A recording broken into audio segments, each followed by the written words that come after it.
नमस्कार, मीनाज रेसिपीमध्ये आपलं सर्वांचं अगदी मनापासून स्वागत आहे। तर आता संक्रांत आली आहे। संक्रांतीसाठी आपली बायकांची खूप लगबग चालू असते की साडी घ्यायची, साडीवरचं ब्लाऊज व्यवस्थित शिवून घ्यायचं, नंतर त्याच्यावरती मॅचिंग सगळ्या ज्वेलरी वगैरे मेकअप्स घ्यायचा असतो, आपल्याला सगळं मेकअप वगैरे करायचं असतं।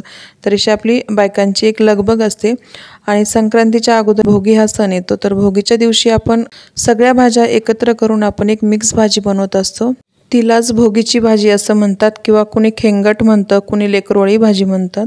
तर त्याच्यासाठी मी इथं काही भाज्या घेतल्या आहेत। फ्रेश मटर घेतले आहेत, हिरवे चणे घेतले आहेत, त्याच्यासोबतच इथे एक वांग कट करून घेतलं आहे, पाण्यामध्ये डीप करून ठेवलेलं आहे। एक छोटंसं गाजर घेतलं आहे, 5-6 बोरं घेतले आहेत। बोरं छोटे आहेत म्हणून मी इथं अख्खे बोरं टाकणार आहे। तुमच्याकडे जर मोठे बोरं असतील तर त्याला तुम्ही इथं कट करून टाकू शकता। 2 टेबलस्पून शेंगदाणे घेतले आहेत, कच्चे शेंगदाणे आहेत। त्याला फक्त आपण पाण्यामध्ये भिजत ठेवायचे, म्हणजे मग पटकन ते शिजतात आपल्या भाजीमध्ये। आणि इथं मी पेरू घेतला आहे, पेरू थोडाच घेतला आहे। तर पेरूच्या आतमधल्या बिया ज्या आहेत त्या मी काढून टाकल्या आहेत, कारण खाताना आपल्या दाताखाली बिया आल्यानंतर दाताला आपल्या त्रास होऊ शकतो। इथं वालाच्या शेंगा घेतल्या आहेत, त्या अशा मी तोडून घेतलेल्या आहेत। आणि श्रावणी घेवडा सुद्धा घेतला आहे। आता याच्या व्यतिरिक्त आपल्याला इथं ज्वारीचा जो हुरडा असतो तो हुरडा थोडासा टाकायचा असतो, मानाचा असतो म्हणून टाकायचा असतो याच्यामध्ये। पण आता माझ्याकडे नाही आहे तर मी इथं नाही टाकणार। गव्हाची ओंबी असते, त्याच्या आतमधले हिरवे दाणे टाकायचे असतात आणि एक उसाचा तुकडा टाकायचा असतो।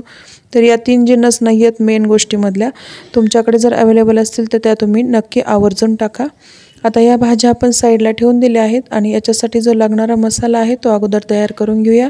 तर गॅसवरती मी एक कढाई ठेवली आहे, त्याच्यामध्ये 2 टेबलस्पून पांढरे तीळ टाकून घेतले आहेत। लो फ्लेमवरती आपल्याला छान असे खमंग तीळ भाजून घ्यायचे आहेत। प्लेटमध्ये काढून घेऊया। सेम कढाईमध्ये 2 टेबलस्पून सुक्कं खोबरं घेतलं आहे, म्हणजे खोबऱ्याचा किस, त्याला सुद्धा आपण असं ड्राय रोस्ट करून घेणार आहोत। आणि त्याच तिळाच्याच प्लेटमध्ये आपण याला काढून घेणार आहोत त्याच्यावरती। तर याला आता आपण साईडला ठेवून देऊ। सेम कढाईमध्ये 2 टेबलस्पून शेंगदाणे घेतले आहेत, शेंगदाण्यांना सुद्धा आपण असं ड्राय रोस्ट करून घेणार आहोत, छान भाजून घ्यायचं। आणि त्याच प्लेटमध्ये आपल्याला याला सुद्धा टाकून घ्यायचं आहे। हा आपला बेस तयार झाला आहे भाजीचा। याला आपल्याला पूर्णपणे थंड करून मग मिक्सरमधून बारीक करून घ्यायचं आहे। तर मी इथं थंड झाल्यानंतर ओबडधोबड म्हणा किंवा थोडंसं फिरवून घेतलं आहे। आपल्याला मिक्सरमधून अगोदर फिरवून घ्यायचं आणि नंतर मग त्याच्यामध्ये थोडंसं पाणी घालून आणखी त्याला वाटून घ्यायचं आहे। तर पाहू शकता मस्त असं आपलं वाटण तयार झालं आहे। तर वाटणाला साईडला ठेवून दिलं आहे। सेम कढाईमध्ये आपण इथं मोठे 2 चमचे तेल टाकून घेतलं आहे, त्याच्यामध्ये अर्धा छोटा चमचा मोहरी, अर्धा छोटा चमचा जिरं टाकायचे। छान असे फुलले की मग त्याच्यामध्ये आपल्याला वालाच्या शेंगा आणि श्रावणी घेवडा टाकून घ्यायचा आहे। यांना थोडंसं एक 2 ते 3 मिनिट हळद टाकून आपण परतवून घ्यायचं आहे। मी इथं पाव टीस्पून हळद टाकून घेतली आहे। हळद अगोदर एवढ्यासाठी टाकली आहे की आपल्या भाज्यांचा जो कलर आहे तो ॲज इट इज आहे असाच राहतो, एकदम छान असा हिरवागार कलर जो आहे तो असाच राहतो, म्हणून मी अगोदर हळद टाकून घेतली आहे। श्रावणी घेवड्याला आणि वालाच्या शेंगांना मी थोडंसं एक 2 ते 3 मिनिट परतवून घेतलं। नंतर त्याच्यामध्ये वांग्याच्या फोडी आणि गाजराच्या फोडी टाकून घेतल्या आहेत, त्यांनाही 1-2 मिनिट परतवून घेतलं आहे। आणि नंतर मग याच्यामध्ये फ्रेश मटर टाकून घेतले, चण्याचे दाणे टाकून घेतले आहेत, पेरू टाकला आहे, शेंगदाणे टाकले आहेत आणि बोरं फक्त मी इथं 2च बोरं टाकून घेतले आहेत, कारण जास्तीचे बोरं भाजीमध्ये छान लागणार नाहीत म्हणून मी इथं टाकून घेतले आहेत। बटाटा टाकायचा याच्यामध्ये पूर्णपणे ऑप्शनल आहे, तर मी टाकला आहे। तुम्हाला जर नसेल टाकायचं तर नाही टाकलं तरी चालेल। छान असं आता आपण यांना परतवून घेऊया। 1-2 ते 3 मिनिट मी यांना सुद्धा परतवून घेतलं आहे। आणि आता एक टोमॅटो घेतला आहे, त्यालाही मी असं कट करून घेतलेलं आहे, मीडियम साईजचा घेतला होता टोमॅटो आणि बटाटा टाकणं पूर्णपणे ऑप्शनल आहे, जर तुम्हाला नसेल टाकायचा तर नाही टाकला तरी चालेल। याच्यामध्ये आपण मीठ लगेच टाकून घेऊया, जे भाजीला आपलं मीठ लागणार आहे ते मीठ इथं टाकून घ्यायचं। छान आणखीन 1-2 मिनिट मीठ टाकल्यानंतर परतवून घ्यायचं आहे। जितकी आपण तेलामध्ये भाजी छान परतवून घेऊ तेवढ्या आपल्या भाजीचा फ्लेवर जो आहे तो एकदम मस्त असा टेस्टी फ्लेवर येतो, म्हणून मी इथं ह्या भाज्या सगळ्या अगोदर तेलामध्ये परतवून घेतल्या किंवा फ्राय करून घेतल्या आहेत। याच्यामध्ये आपण सुके मसाले आता ॲड करून घेऊया। तर छोटा 1 चमचानं मी धना पावडर, लाल मिरची पावडर, काश्मीरी मिरची पावडर टाकून घेतली आहे, छोटा 1 चमचा, असं प्रत्येकी 1-1 छोटा चमचा। आणि अर्धा छोटा चमचा गरम मसाला टाकला आहे किंवा गोडा मसालासुद्धा टाकू शकता। यांना मी मसाल्यांना छान असं याच्यासोबत 1-2 मिनिट आणखी परतवून घेणार आहे। सगळ्या भाज्यांना मसाला कोट झाला पाहिजे व्यवस्थित आणि रंग किती सुरेख आला आहे तुम्ही पाहू शकता। आता आपल्याला याच्यामध्ये जो आपण वाटण तयार करून ठेवलं आहे ते याच्यामध्ये मिक्स करायचं आणि छान असं तेल सुटेपर्यंत आपल्याला याला परतवून घ्यायचं आहे। अगदी 3 ते 4 मिनिटांमध्ये याला तेल सुटायला स्टार्ट होतं। गॅसची फ्लेम मीडियमच ठेवायची आणि तुम्ही पाहू शकता साईडनं असं तेल सुटलेलं आहे पहा, एकदम छान असं तेल सुटायला स्टार्ट झालेलं आहे भाजीला आपल्या। तर याच्यामध्ये पाणी ॲड करून घ्यायचं आहे। तर पाणी गरम ॲड करायचं आहे, पाणी थंड पाणी ॲड करायचं नाही भाजीमध्ये, म्हणजे मग तरी छान येते आपल्या भाजीला, कलर सुंदर येतो। तर इथं मला थोडीशी दबदबीत भाजी हवी आहे म्हणून मी इथं थोडंसं पाणी जास्त टाकलं आहे। तुम्हाला एकदम ड्राय हवी असेल तर पाणी थोडं कमी टाकलं तरी चालेल। अर्धा छोटा चमचा गरम मसाला टाकला आणि साईडला छोट्या गॅसवरती मी त्याला ठेवून दिला आहे शिजवण्यासाठी। तोपर्यंत आपण पटकन अशी बाजरीची भाकरी तयार करून घेऊया, कारण भोगीची भाजी म्हटल्यानंतर बाजरीची भाकरी तर हवीच असते, कारण नैवेद्याचा मान असतो तो बाजरीच्या भाकरीचा सुद्धा।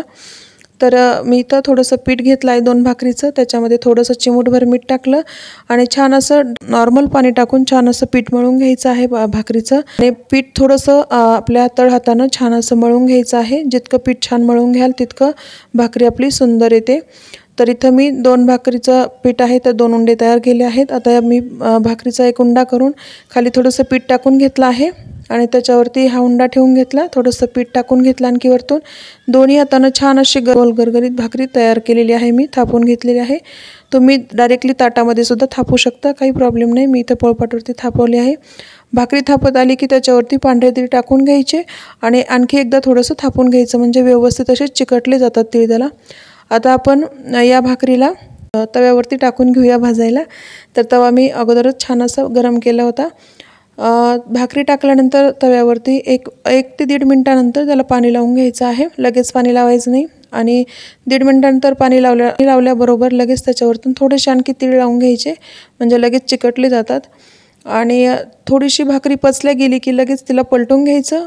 आणि आता पाहू शकता खालच्या साईडनं सुद्धा भाकरी छान अशी भाजली गेली आहे। तर आता आपण हिला गॅसवरती डायरेक्टली भाजून घेऊ किंवा तुम्ही डायरेक्टली तव्यावरती सुद्धा भाजू शकता। छान अशी आपली एकदम खमंग अशी भाकरी तयार झाली आहे। बाजरीची भाकरी करताना थोडंसं मीठ टाकायचं, म्हणजे छान टेस्ट लागते बाजरीच्या भाकरीची। तर पाहू शकता मस्त अशी आपली भाकरी तयार झाली आहे। पांढरे तीळ लावले आहेत त्याला, त्यामुळे खूप सुंदर दिसते। आता आपली भाजी सुद्धा तोपर्यंत छान अशी शिजल्या गेली आहे आणि त्याच्यामधलं पाणी सुद्धा एकदम असं ड्राय झालं आहे, पाणी सुद्धा आटलं गेलं आहे। तर तुम्ही पाहू शकता मस्त अशी आपली भाजी तयार झाली। मी इथं गॅस बंद केला आहे, त्याच्यावरती थोडेसे पांढरे तीळ आणि कोथिंबीर टाकून घेतली आणि आता आपण भाजी सर्व करूया। मस्त असं आपलं भाजी आणि बाजरीच्या भाकरीचा बेत आज तयार झालेला आहे। तुम्ही असं नक्की ट्राय करा भोगीच्या दिवशी, खूप छान लागते ही भाजी। अशी तुम्ही अधूनमधून कधी मुलांना मिक्स भाजी करून खाऊ घातली तरी खूप छान आहे, कारण या पद्धतीने खूप सगळ्या भाज्या मुलांच्या पोटामध्ये जातात। तर इथं मी बाजरीच्या भाकरीसोबत ही भाजी सर्व केलेली आहे, तुम्ही पाहू शकता। वरतून मी थोडेसे पांढरे तीळ टाकले आहेत छान दिसावेत म्हणून। मस्त अशी तयार झालेली आहे। जर तुम्हाला ही रेसिपी आवडली असेल तर लाईक करा, शेअर करा, सबस्क्राईब करा, शेजारचं बेल आयकॉन बटनही प्रेस करा। वेळात वेळ काढून रेसिपी पाहिल्याबद्दल धन्यवाद। भेटूया लवकर अशा एका नवीन रेसिपीसोबत, तोपर्यंत हेल्दी खा, हेल्दी राहा, बाय बाय।